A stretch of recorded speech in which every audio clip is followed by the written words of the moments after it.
Hey guys, Joe here. Thanks for checking out another video on the channel. Greatly appreciate it. If you're new here, maybe give me a subscribe, a like, all that good stuff. If you're here for the long form videos, those are awesome. I try to teach you some stuff and we take things a little bit more seriously, and I try to show you things as if I was the person buying this handgun. If you like the shorts, they're a minute long. You can yuck, laugh it up. Just go over there. Really appreciate it. Anything you do to help the channel grow is greatly appreciated. In this box, I have another SIG product. I actually filmed this a month ago when the guns really first started coming out to the retailers. However, that video got corrupted, never got to upload it. But today, we have a redemption video of the SIG 365 macro. Go ahead and clear it. Set that back down. Show you the price tag. This one comes from Liberty Arms. It is $800. It is still available for sale as of the time of this filming, and we definitely have more coming because the demand has been very high for this. Why has the demand been very high? Well, let's see. It takes the 365 platform and makes it a 17+1 gun in that itty-bitty size. That is damn impressive. Also, it's compensated, has nice sights, all that stuff, which we will get into as we dive further into this video. For size comparison, I have a couple of guns here. This is a Gen 3 Glock.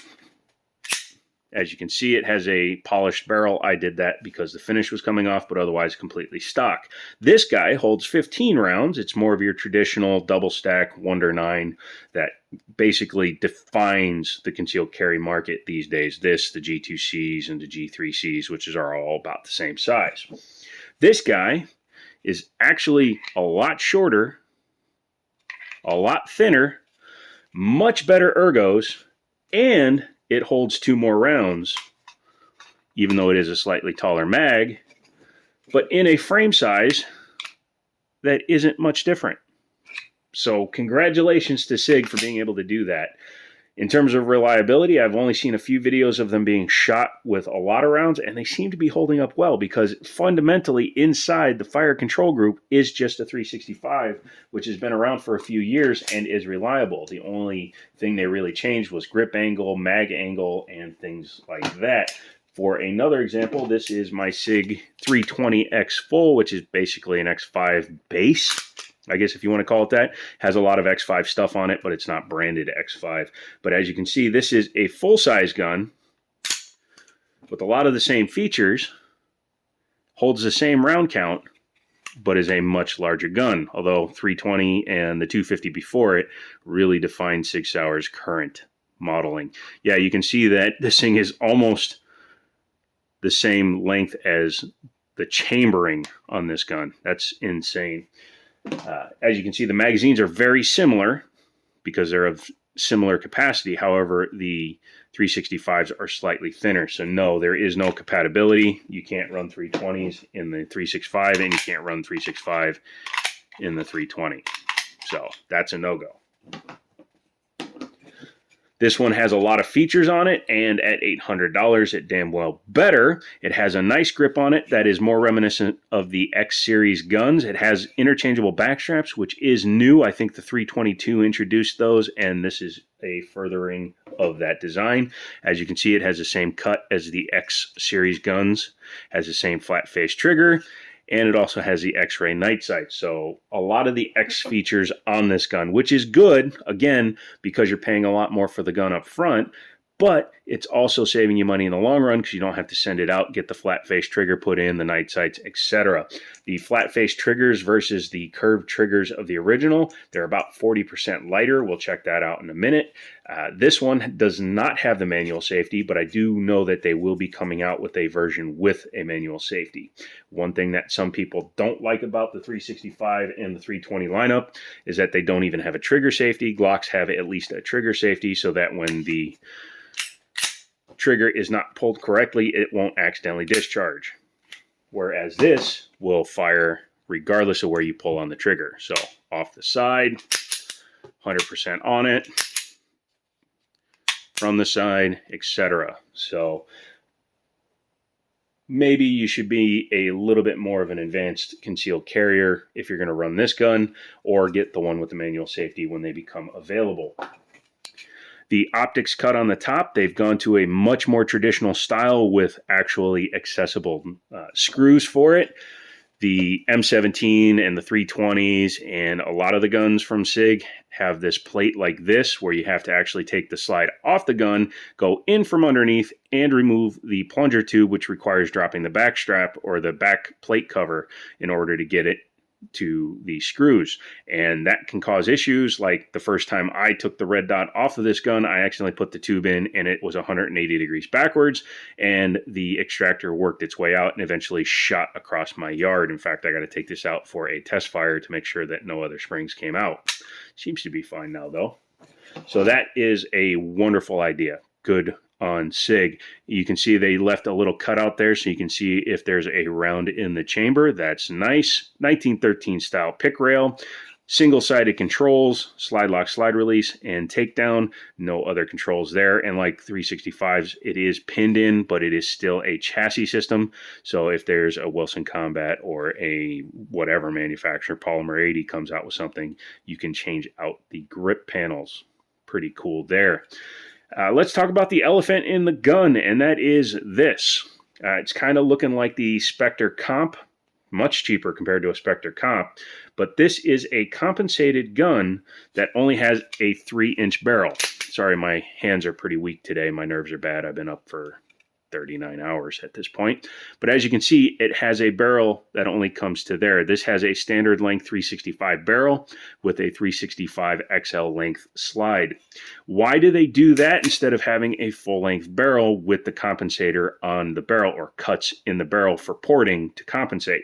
Well, a couple of reasons. Number one, this still works for recoil mitigation, but it's cheaper and, believe it or not, more reliable, because when you port the barrel, you change the pressures that it allows out and that it can contain, and that can cause issues with cycling, and it can stop the gun from cycling correctly. Sometimes you have to change the recoil spring on some guns, and it was just a can of worms they didn't need to open. I've shot Daniel's 365 macro, and it shoots flatter than his 365 XL, and that's saying a lot considering the 365 XL has the longer barrel on it. So if you haven't shot one of these, I'd highly suggest maybe going to a range that rents them and firing this alongside an original 365, and you will see that there is decent recoil mitigation, but it's not as good as a real full compensator.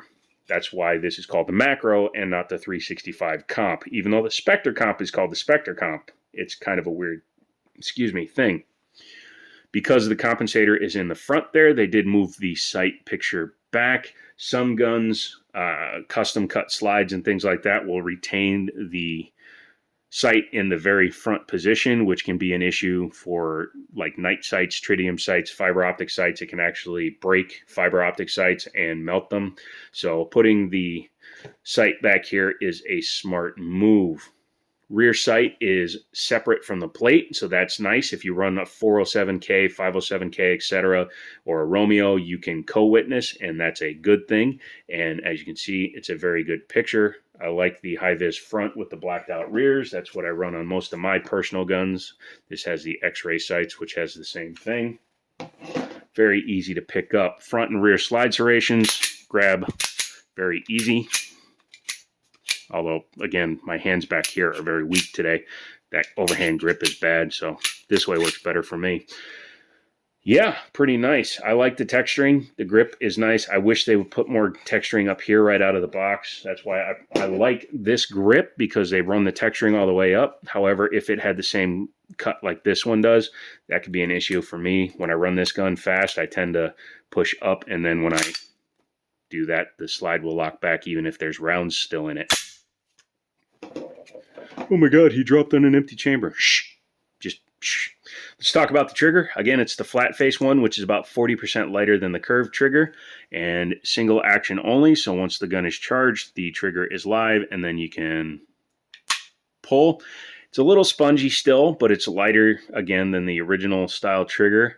It's about 90 degrees. Looks to be a 90-degree break there. Reset.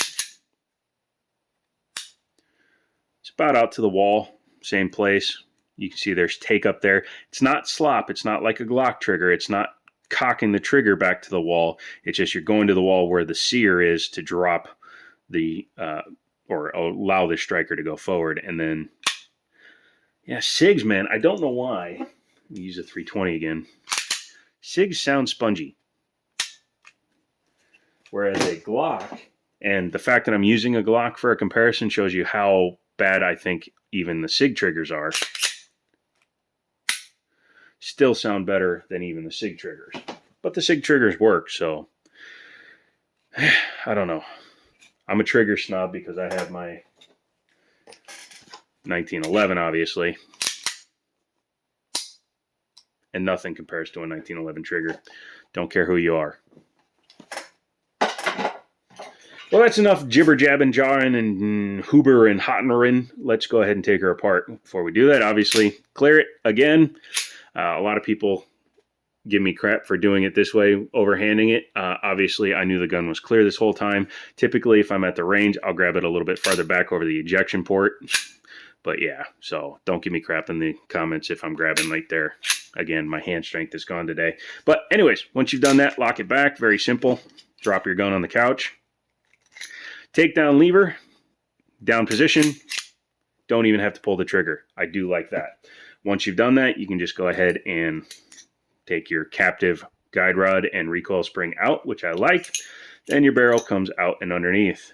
Oh, it's a little stubby. I wish I had the XL barrel to see if it would fit in there.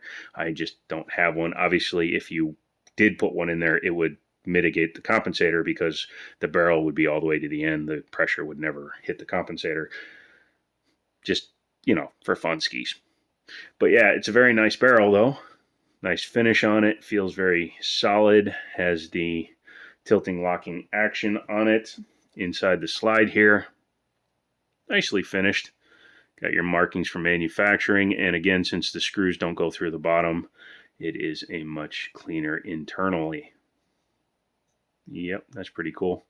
Looks like the front sight is dovetailed in, so you don't have to worry about going through the bottom to get that sight out if you decide you want to run a higher sight for some reason or a different sight. Some people don't like the green sight. Some people like an orange or a yellow, so feel free to change that out if you're going to. But overall, yeah, I like it. Looking at the frame, again, chassis system. Serialized parts right there, so you can take that out if you knock out that one retaining pin, and then you can change this to a different frame if the frame gets damaged, melted, or if you want to modify this frame, get extra frames, etc. You can feel free to do that. In fact, one of the things I like most about the SIG chassis system is these are like $40 to $50 a piece, and you can modify them in many different ways. My buddy Greg at Liberty Arms did the stippling on this. It was a tan frame that was Cerakoted blue, and when he did the stippling, it took all the blue off. I think that looks freaking amazing, and if that was my gun, I'd probably have him stipple that too.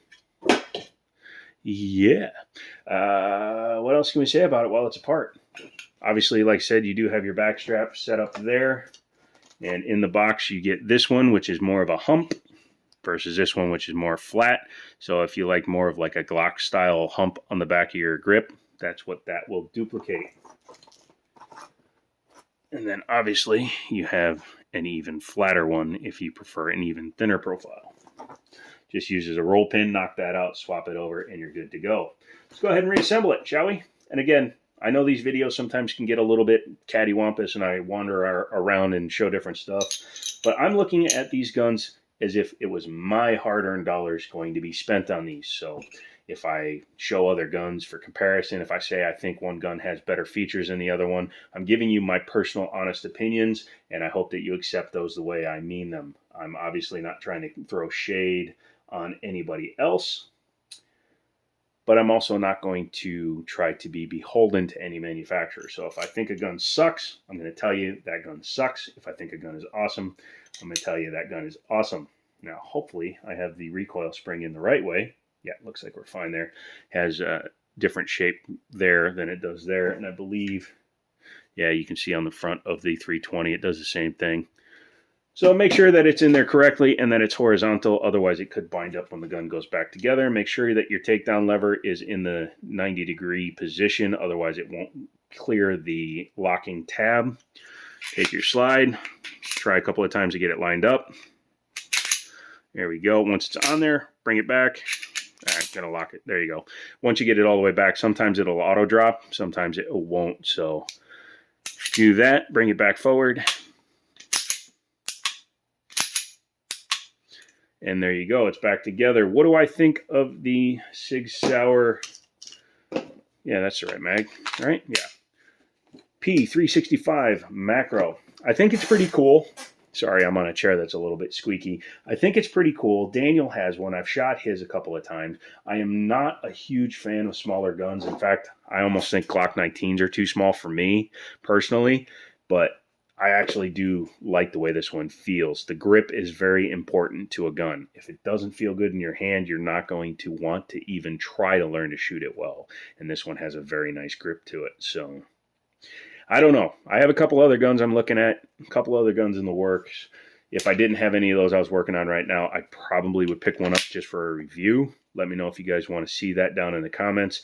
If one of you guys wants to sponsor it and actually do some kind of Patreon style thing, back me through the store, buy a gift certificate, and get one for the channel, I'll make some videos dedicated strictly to you. So come along for those videos. Come back for more. I'm going to the range tomorrow to test fire that since I reassembled that with the custom slide, my 320, a couple of other guns, and have some fun. So make sure you're staying tuned for all of that. I will post those videos as soon as I get back.